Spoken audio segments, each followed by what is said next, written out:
Welcome back dito sa channel natin. Magbabalik tayo dito sa Bridgetown. Magbibigay tayo ng latest updates sa iba't ibang mga projects na ginagawa dito. Isa na nga dyan ang bagong Opus Mall na malapit nang matapos.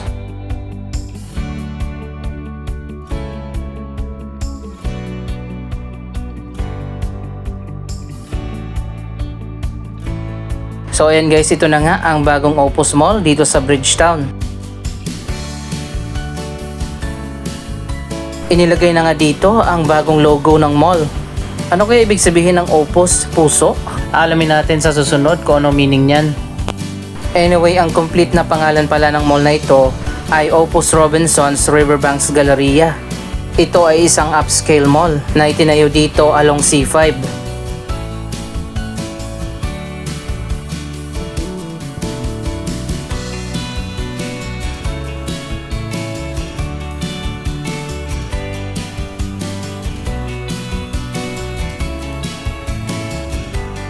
Ilan sa mga projects dito sa Bridgetown ay tapos na, katulad nitong GBF Center, Tower 1. Tapos na yan at minuksan na at meron ng mga tenants dito sa baba.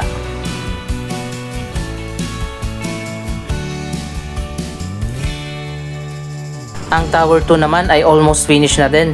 Ang GBF Center Tower 1 at 2 ay mga premium office buildings.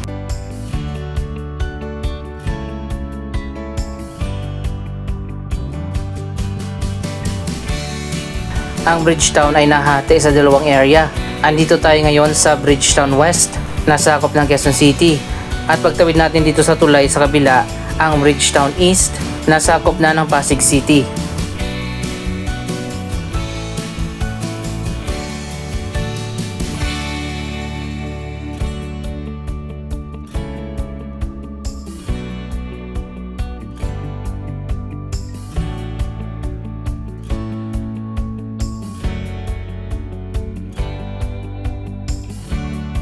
Tapos na nga itong tulay dito sa Bridgetown at tinanggal na yung mga barrier na inilagay nila. Connected naman sa Opus Mall dito sa Riverside area ang Philly Hotel.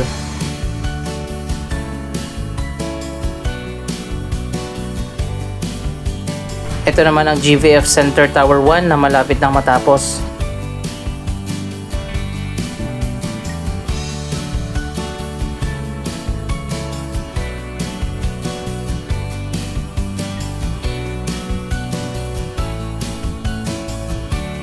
Nilagay na pala dito ng mga steel barrier para sa bike lane dito sa tulay.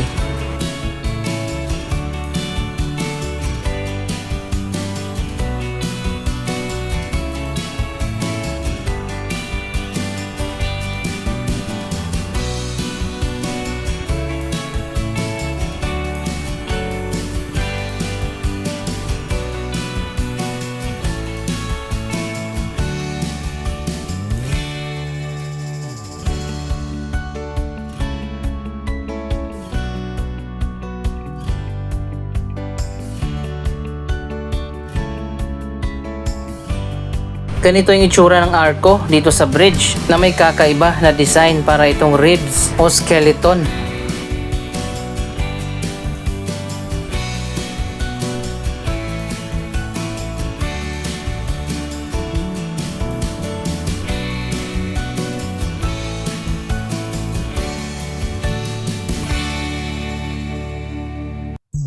Ito naman ang Marikina River at doon sa kabila ang isang master plan community development ng Ayala, ang Parklinks.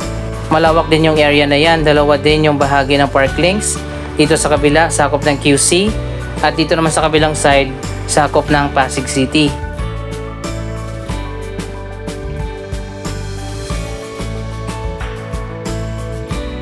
Dito sa Bridgetown East, matatapos na yung Ceros Residences.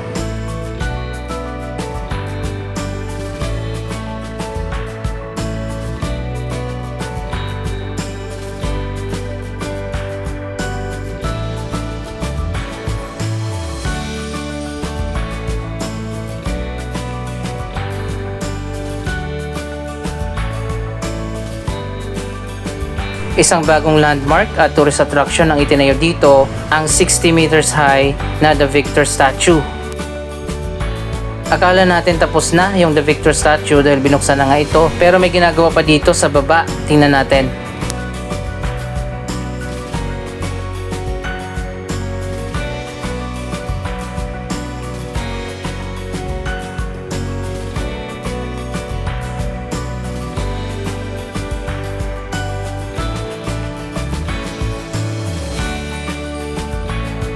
Magkakaroon pa pala ng space dito sa ilalim. Parang may viewing platform dito sa baba ng statue.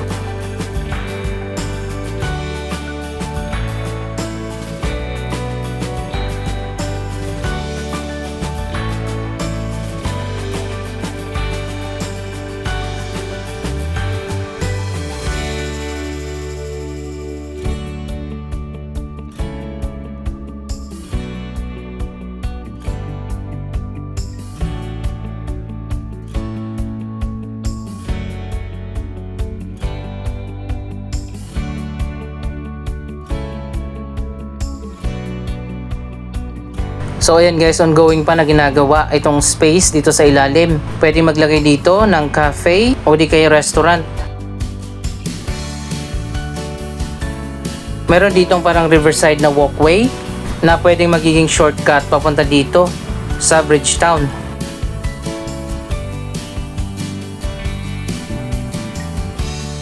Fully developed na ngayon ang Bridgetown West, na medyo maliit lang yung area kumpara dito sa kabila sa Bridgetown East.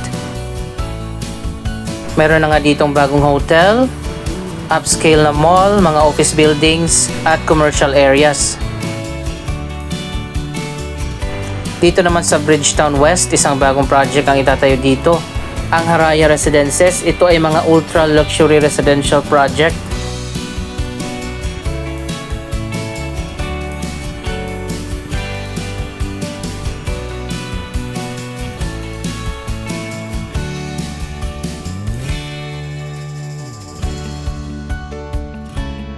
Nag-groundbreaking na rin para sa itatayo na ikalawang tower ng Villares Residences, kung saan malapit nang matapos yung Tower 1 o South Tower. Yung North Tower naman ang susunod na itatayo.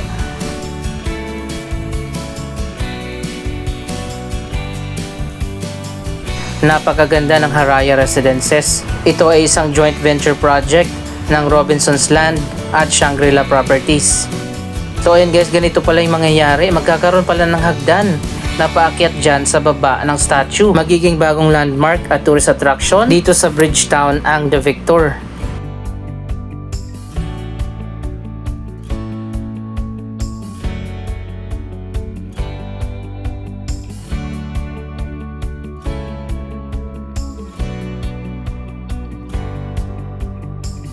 Mas maganda pala kung makakaakyat ka dyan at may viewing platform sa taas.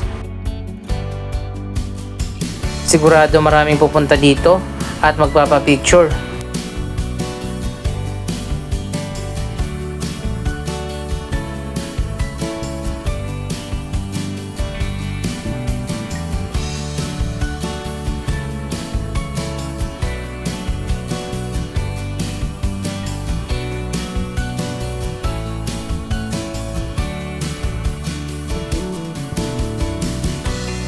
Isang napakagandang residential building, ang Villares Residences.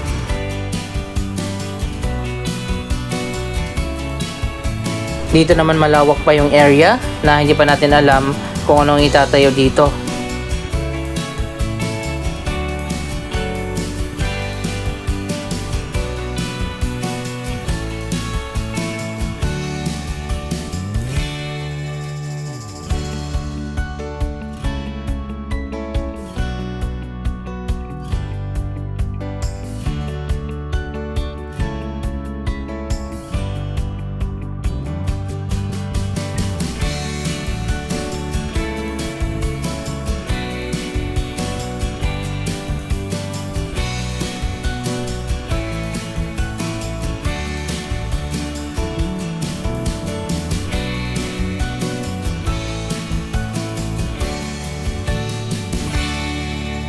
May isa pang project na itatayo dito, ang Le Pont.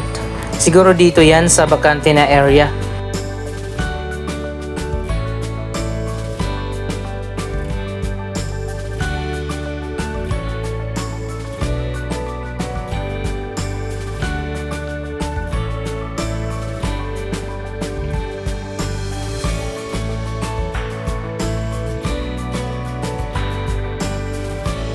Maraming tao ngayon dito sa Obstacle Park.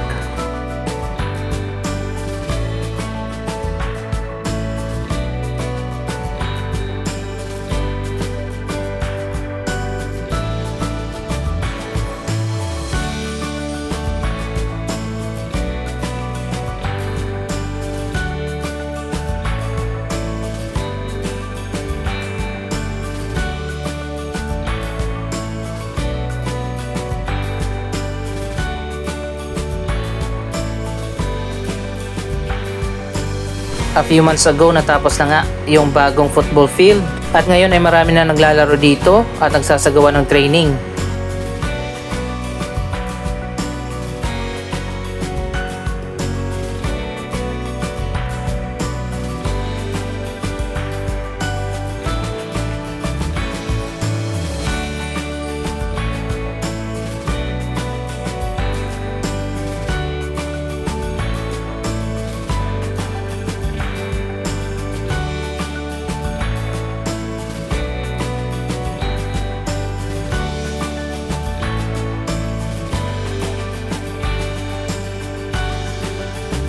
Parang may iba't ibang competition na ginagawa dito sa ngayon.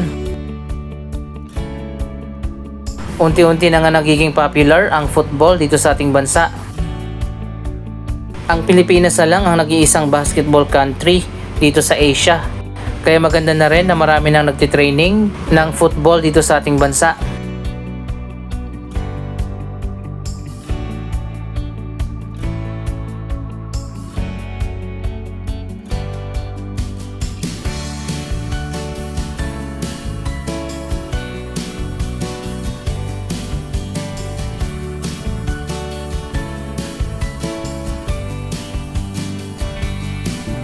May isang building na ginagawa dito ngayon. Para saan kaya ito, tingnan natin.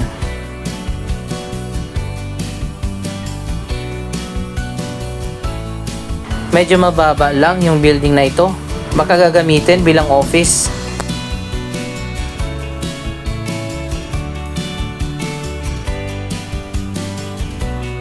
So guys, ngayon alam ko na, base dito sa poster na nakalagay, ang building na ito ay uupahan o rerentahan ng local government ng Pasig City para gawing temporary na Pasig City Hall. Sisimulan na kasi yung malaking proyekto na redevelopment sa Pasig City Hall Complex. Ang bagong project na yon ay tatawagin na New Pasig City Hall Campus, isang modern na mixed-use development. Ang layo lang kasi ng Pasig City Hall, dapat dito nilagay sa may C5 area. Meron din isa pang building na natapos na dito sa kabilang side.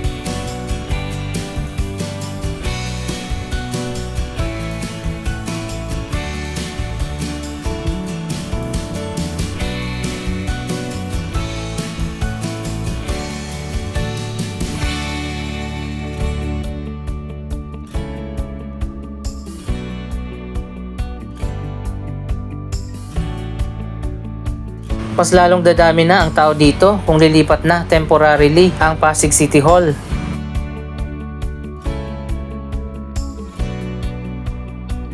Andito pala ngayon ang Mercato Central. Ito ay isang food night market, pero tanghali pa lang bukas na sila dahil napakaraming tao dito ngayon.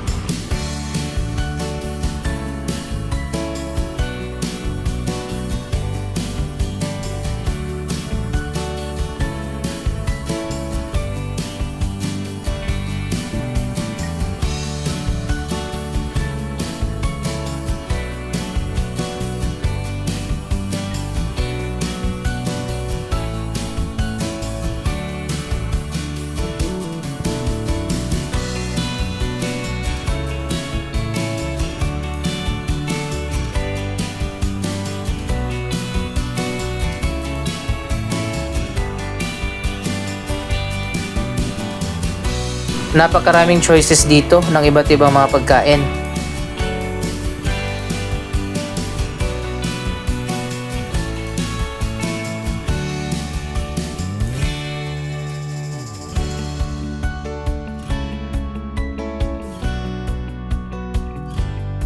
Anyway guys, napakarami pa mga bagong development na itatayo dito sa Bridgetown.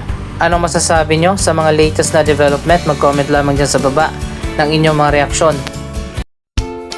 Maraming salamat sa inyong panonood. Don't forget to like, share, comment, at subscribe. Thank you for watching!